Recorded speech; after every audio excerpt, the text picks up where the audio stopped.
posicionamentos dos tribunais. Só que, na verdade, a gente apresenta... E muito se pede para que o menor se beneficiário tenha aparecido. Olá, está no ar mais uma edição do programa Diálogos de Justiça, uma parceria entre o IPAM, Instituto Paulista dos Magistrados, e a Unisa, Universidade de Santo Amaro. Hoje conosco, representando o IPAM, a sua conselheira, a doutora Viviane Nóbrega Maldonado, que é conselheira do IPAM e também assessora especial da presidência da APAMARES. É um prazer tê-la conosco, doutora. Muito obrigada, doutor Flávio. O tema a ser abordado hoje é um tanto polêmico. Hoje nós vamos falar de guarda compartilhada. E para abordar o assunto, conosco, doutora Daniela Tilento Morcello, que é juíza titular da primeira vara da família e sucessão do Fórum de Pinheiros e atua como professora convidada na Escola Paulista de Magistratura. Como vai, doutora? Tudo bem? Bem, obrigada. É um prazer tê-la conosco prazer aqui. É nosso. Já dando início, doutora, guarda compartilhada é algo um tanto novo, o projeto de lei é bastante recente. A nível geral, a doutora poderia nos explicar, poderia nos dar um detalhe sobre o que é a guarda compartilhada? A guarda compartilhada, ela pressupõe o conceito de guarda em si, né? A guarda dos filhos menores e incapazes, eles necessitam de uma natural proteção. E essa proteção, ela passa por uma assistência moral, uma assistência material e psicológica, e que é introduzida justamente pelo Instituto da Guarda. A guarda, ela consiste no direito de se ter o filho sob sua posse e que gera um dever de ampla assistência material, ampla assistência psicológica e moral, e também vigilância sobre esse filho. A guarda compartilhada é uma modalidade de guarda conjunta. Por que modalidade de guarda conjunta? Porque ela é atribuída conjuntamente, como o próprio nome diz, a mais de uma pessoa. E essa guarda compartilhada conjunta, ela deve ser compreendida da seguinte forma. Um dos guardiões possui a custódia física desse menor, ou seja, o menor ele reside na companhia de um guardião. E o outro tem a guarda jurídica, juntamente com aquele que detém a custódia física, ou seja, ambos os guardiões detêm a guarda jurídica do menor. O que isso significa? Que ambos têm o direito de reger a pessoa do filho, ambos têm o direito de direcionar a educação, tomar as principais decisões a respeito desse filho conjuntamente. E ambos também participam ativamente do cotidiano e da rotina desse filho. Então, basicamente, a guarda compartilhada é essa. Um dos genitores detém a guarda física do menor ou do incapaz. E ambos têm a guarda jurídica, que é aquela participação ativa na vida daquele filho. Falando num aspecto um pouco mais genérico, quando o casal se separa, o pai e a mãe têm que decidir, seja entre eles ou seja com a necessidade de uma decisão judicial a respeito da guarda propriamente dita, né? E existem várias modalidades, é isso? Então, exatamente. Na verdade, a depender do caso concreto, se define que a guarda fica com a mãe, que a guarda fica com o pai. Eu acho que é importante a senhora dar uma mencionada a respeito das possibilidades, né? De que cada modelo de família ou cada modelo de estruturação, inclusive das atividades do pai, determina uma diferenciação com relação ao que é melhor do ponto de vista do interesse da criança. Exato. Né? Há várias modalidades de guarda, né? Basicamente, nós temos a guarda unilateral e a guarda conjunta, que é essa que nós acabamos de mencionar. A guarda unilateral, por sua vez, ela pode ser uma guarda unilateral exclusiva ou uma guarda unilateral alternada.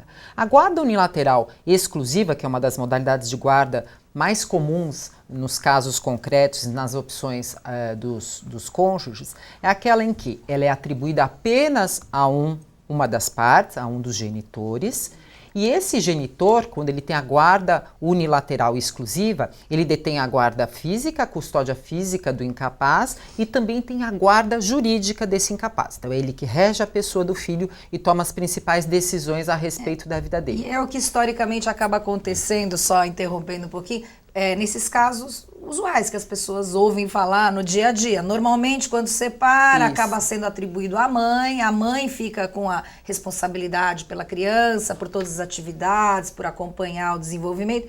E o pai, normalmente, apenas exerce o direito de visita, Exato. ou uma vez por semana, ou todo final de semana, ou finais de semana alternados. Exatamente. E Esse nessa contexto é unilateral. É unilateral e exclusivo. E nesse modelo padrão, que é o mais usual nos casos concretos, o que acontece? O que a doutora Viviane acabou de colocar. O genitor, que não é o guardião, ele tem apenas o direito de visitas. Visita naqueles períodos estipulados pelas partes. E ele também só tem o dever de vigiar e fiscalizar as decisões tomadas pelo guardião ou pela guardiã. Fiscalizar, ou seja, somente se ele discordar e de uma decisão praticamente já tomada, é que ele pode vir a juízo e questionar aquela decisão. Ele não podia participar ativamente naquela tomada de decisão.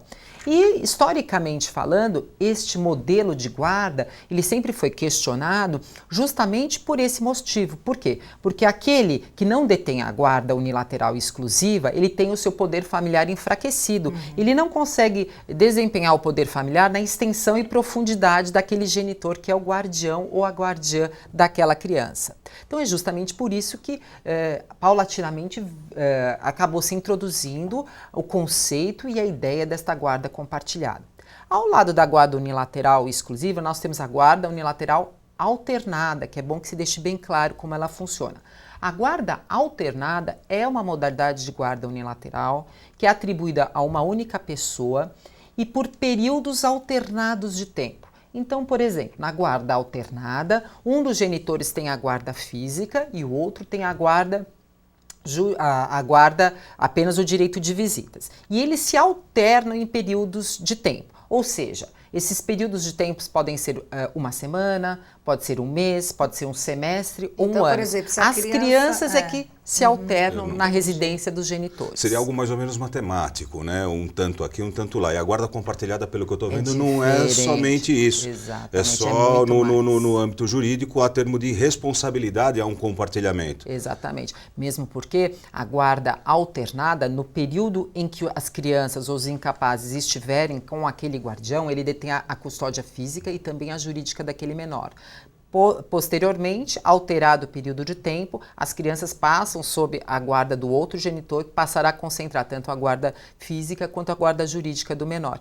E essa modalidade de guarda, né, a guarda alternada, do ponto de vista psicológico e estudos psicanalíticos demonstram que ela gera muita instabilidade para o menor, justamente por conta dessas alterações de residência periódica. Estamos encerrando o nosso primeiro bloco. Dentro de instantes, voltaremos com a doutora Daniela Tilento Morcello, abordando guarda compartilhada. Até já. Os posicionamentos dos tribunais. Só que, na verdade, a gente apresenta E muito se pede para que o menor se Judiciário tem aparecido.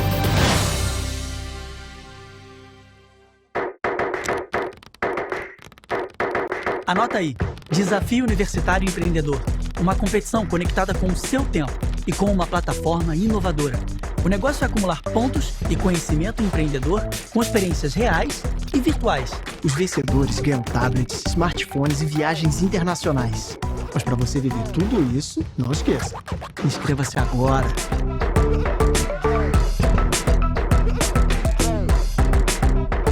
Esse é Joãozinho. Ele tem 10 anos. É admirado e elogiado por já trabalhar e ajudar em casa. Onde ele passa, todos falam: tão novo e já trabalhando? Que gracinha! E isso sempre lhe rende boas gorjetas. Mas espere, eu não acho isso bonito. E você? Ele podia estar estudando e brincando, mas ele está trabalhando. Mude seus conceitos. Trabalho infantil não é a melhor opção. Uma campanha do Ministério Público. Meu nome é José Carlos Silva, tenho 18 anos. Eu adoro tocar guitarra e andar de skate com meus amigos. Minha mãe me chama de Zeca e eu confio muito nela. Ela sabe tudo sobre mim. Tudo mesmo.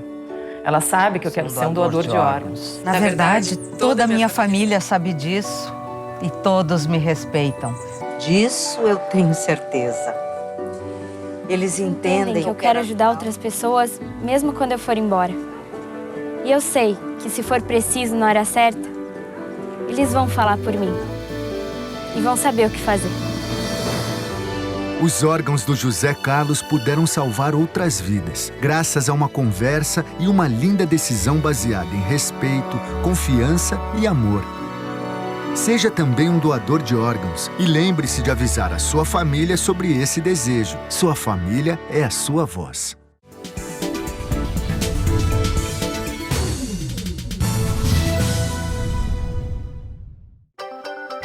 Posicionamentos dos tribunais. Só que, na verdade, a gente apresenta... Muito se pede para que o menor se Tiara, tem um parecido.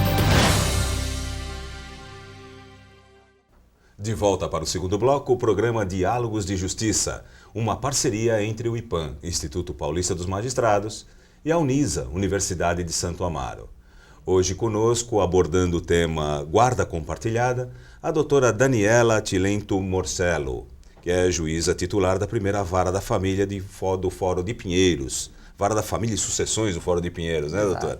Perfeito. Dando continuidade, doutora, quais os critérios de determinação da guarda compartilhada?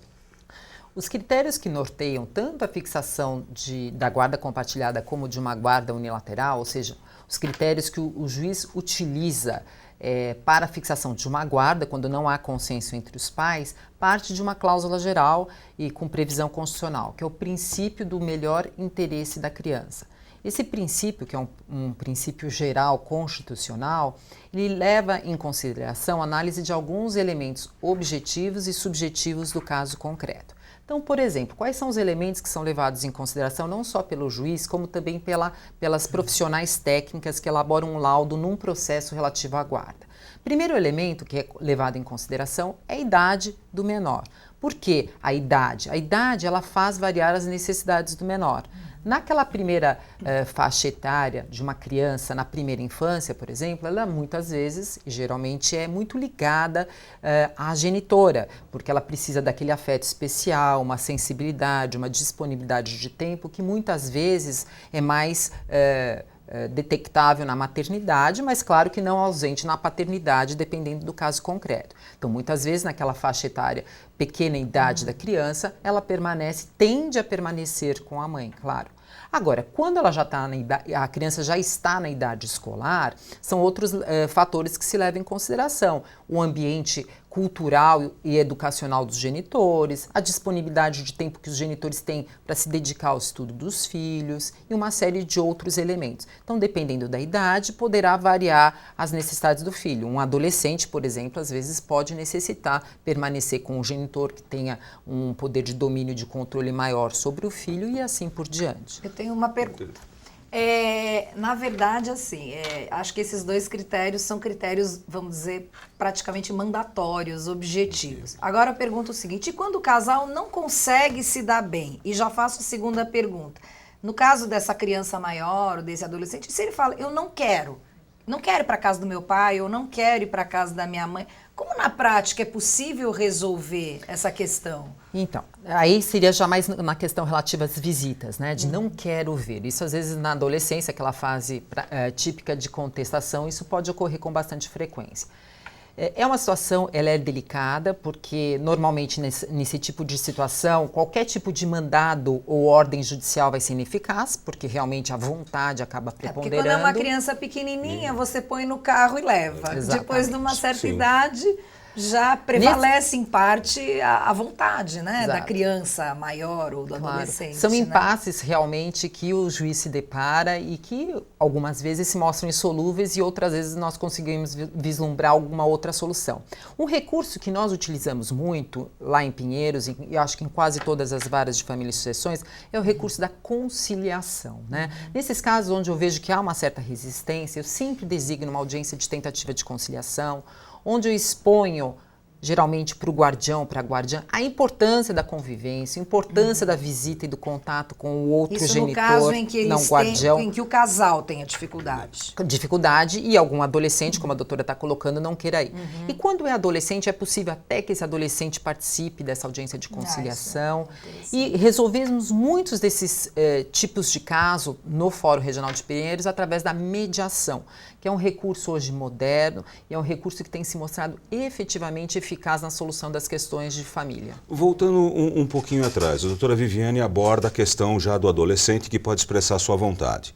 Na questão da criança, realmente que ainda não pode manifestar a sua vontade, quem determina, quem vai fazer essa avaliação do que seria melhor para esse adolescente, para essa criança, ou melhor, uma vez que ela já não tem como opinar? Exatamente. Essa questão da manifestação da vontade é sempre muito questionada em juízo, porque muito se pede para que o menor seja ouvido em juízo no que se refere à opção pela guarda. Mas como o doutor acabou de colocar, se a criança tem uma certa idade, eventualmente, e se necessário, ela pode ser ouvida em juízo. Mas quando é tenra idade, realmente essa manifestação é impossível e até prejudicial à própria criança.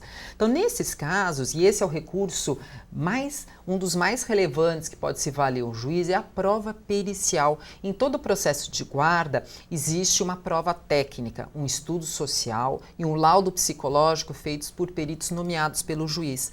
Então, a psicóloga judiciária, a assistente social, elas dispõem de várias ferramentas pelas quais ela pode sim entrevistar o menor, ela aplica testes e por meio desses elementos ela consegue inferir qual realmente no íntimo seria o melhor interesse da criança. Nesse caso nós diríamos a vontade, né? Porque a vontade ali ela vai ter que ser analisada em cotejo com os demais elementos de convicção, mas ali o que atenderia melhor os interesses e necessidades daquela criança. E quem representa esses interesses numa situação de embate entre pai e mãe? Os interesses dessa criança que não consegue se manifestar, eles seriam representados por quem?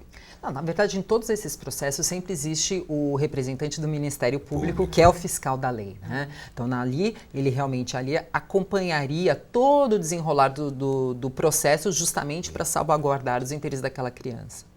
Uma outra questão, entre esses critérios para determinar a guarda, o poder aquisitivo, o critério financeiro de uma das partes, ele interfere, ele pesa nessa decisão? De maneira nenhuma. É claro que a guarda ela importa sim numa assistência moral e numa assistência material, mas o que se analisa especificamente num caso concreto é aquele genitor ou aquela genitora que reúne uma série de condições para exercer na sua plenitude aquela guarda, ou seja, atendendo às necessidades do menor em toda a sua amplitude, em toda a sua extensão, o que não passa necessariamente pela questão material. Entendi. Estamos encerrando o nosso segundo bloco, e em breve voltaremos para o nosso terceiro bloco. Fique conosco, até já. Os posicionamentos dos tribunais. Só que, na verdade, a gente apresenta... E muito se pede para que o menor se... Claro, tem uma parecida.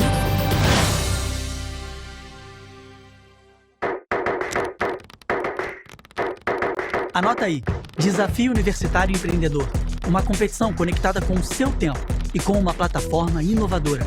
O negócio é acumular pontos e conhecimento empreendedor com experiências reais e virtuais. Os vencedores ganham tablets, smartphones e viagens internacionais.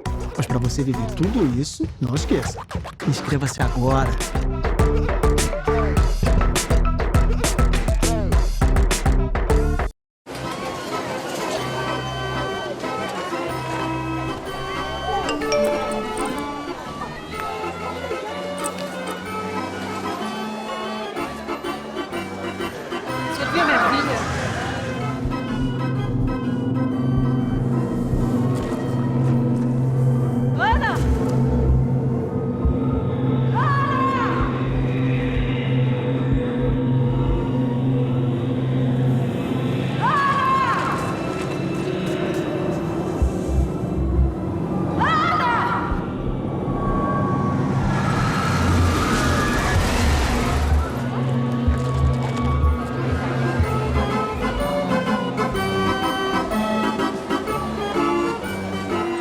Desaparecidos. Qualquer informação ajuda. Faça valer sua cidadania. Conte com o Ministério Público de São Paulo.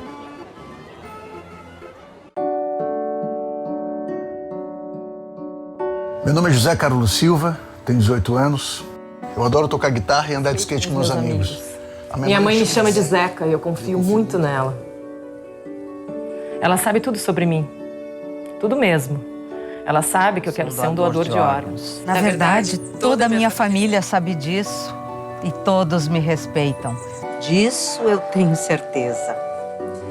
Eles entendem que eu quero ajudar outras pessoas, mesmo quando eu for embora. E eu sei que se for preciso na hora certa, eles vão falar por mim.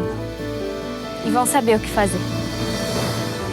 Os órgãos do José Carlos puderam salvar outras vidas, graças a uma conversa e uma linda decisão baseada em respeito, confiança e amor. Seja também um doador de órgãos e lembre-se de avisar a sua família sobre esse desejo. Sua família é a sua voz.